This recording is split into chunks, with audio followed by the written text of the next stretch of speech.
Chama cha Chadema kimetuma ujumbe mzito kwake Samia Suluhu kuhusiana na kesi ya Tundu Lissu. Ujambo na karibu kwa taarifa zetu za Kenyascope, na tafadhali ikiwa ni siku yako ya kwanza hapa, kumbuka kusubscribe. Kauli ya mwenyekiti wa kanda ya Pwani wa chama cha demokrasia na maendeleo Chadema, Boniface Jacob maarufu kama Boniai, imeibua mjadala mzito katika siasa za Tanzania baada ya kusema wazi kuwa kesi na mkabili mwenyekiti wa chama hicho Tundu Lissu haina maslahi kwa chama wala kwa taifa, na hivyo basi haipaswi kuendelea. Tamko hilo limetolewa wakati kesi hiyo ikiendelea kusikilizwa mahakamani, huku upande wa jamhuri ukiendelea kuwasilisha mashahidi wake. Kwa mujibu wa Boniai, hadi kufikia Februari tarehe 17 mwaka huu, tayari mashahidi 10 upande wa mashtaka walikuwa wamewasilisha mahakamani. Hata hivyo, kiongozi huyo wa Chadema anasisitiza kuwa idadi hiyo ya mashahidi haiondoi kile anachokiita dosari ya msingi katika kesi hiyo. Kauli yake imeongeza joto la kisiasa na kuibua maswali mapya kuhusu mustakabali wa kesi hiyo pamoja na athari zake kwa ushindani wa vyama vingi nchini. Akizungumza na waandishi wa habari, Boniai alieleza kuwa msimamo wa chama cha Chadema si kupinga sheria bali kutaka mchakato wa haki uwe wa uwazi na usawa. Alisisitiza kuwa chama kinaamini kesi hiyo inaigharimu nchi muda wa rasilimali bila tija ya wazi kwa umma. Kwa tafsiri ya kisiasa, kauli hii inaashiria mkakati wa upinzani kuhamisha mjadala kutoka hoja za kisheria kwenda kwenye uwanja mpana wa maslahi ya taifa na maridhiano ya kisiasa, na ni hoja ambayo mara nyingi hutumiwa na vyama vya upinzani pale kesi zinapohusu kiongozi wa juu wa Chadema.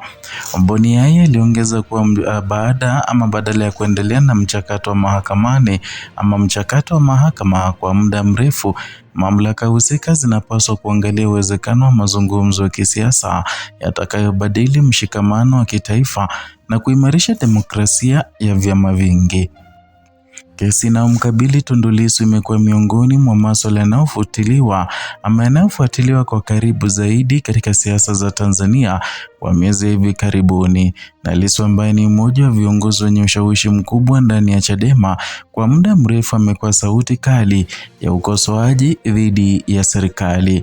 Ndani ya siasa za Tanzania, kila kesi inayomhusu kiongozi wa juu wa upinzani huwa na uzito wa kisiasa hata inapokuwa ya kisheria, na hii ni kwa sababu Lissu ana mtandao mkubwa wa wafuasi na Chadema ni chama kikuu cha upinzani, na vilevile kesi hiyo imeibua hisia kali kwa makundi tofauti ya kisiasa. Kwa upande wa jamhuri, mashahidi wanaoendelea kuwasilishwa mahakamani kama sehemu ya kuthibitisha tuhuma zinazomkabili mwanasiasa huyo, na wakati huo upande wa utetezi unatarajiwa kuwasilisha hoja zake katika hatua zinazofuata kwa mchakato wa kisheria.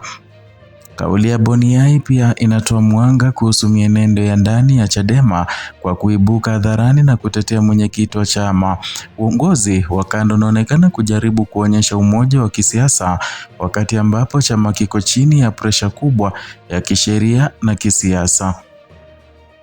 Na katika historia ya vyama vya upinzani Tanzania, nyakati ambazo viongozi wakuu wanakabiliwa na kesi huwa pia ni vipimo vya uimara wa chama, na maswali yanayoulizwa kisiasa ni pamoja na: je, chama kinaendelea kuwa na mshikamano wa ndani?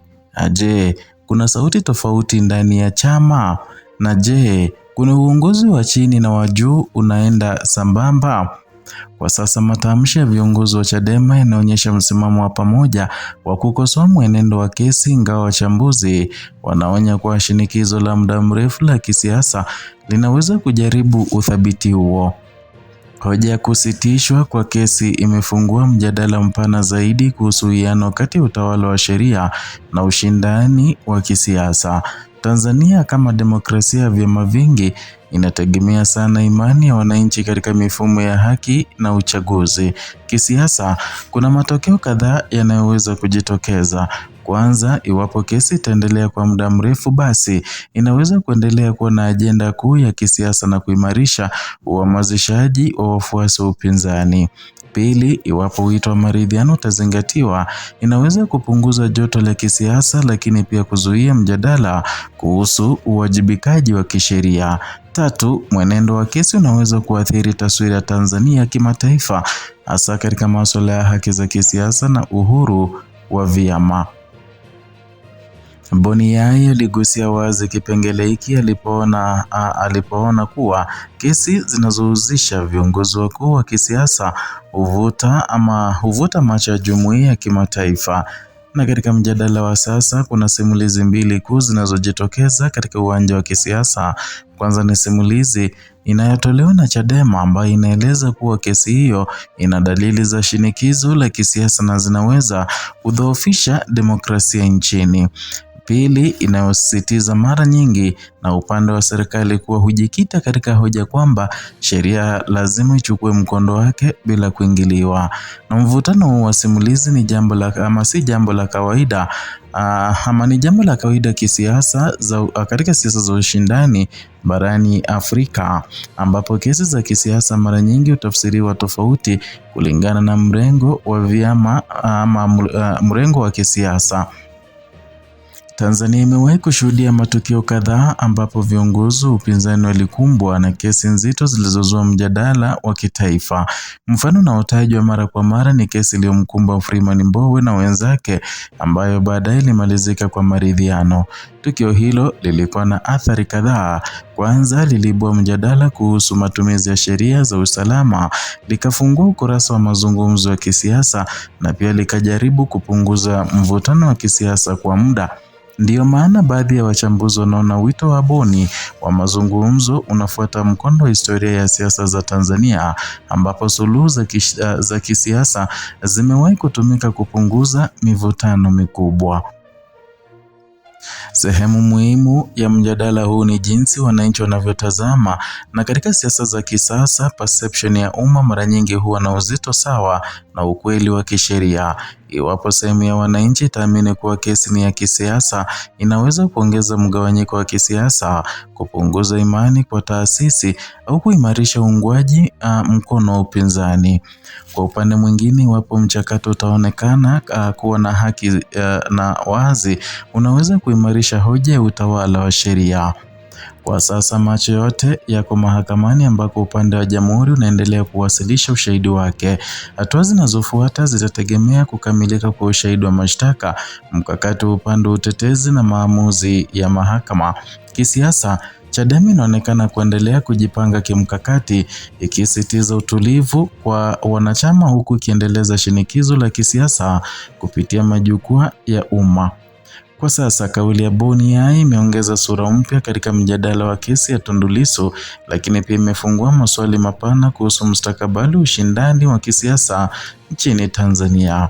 Umuhimu wa swala hili uko katika mambo matatu makuu, ambayo kwanza, kesi hii inamhusu mmoja wa viongozi wenye ushawishi mkubwa wa upinzani, na hivyo matokeo yake yanaweza kubadili mizani ya kisiasa.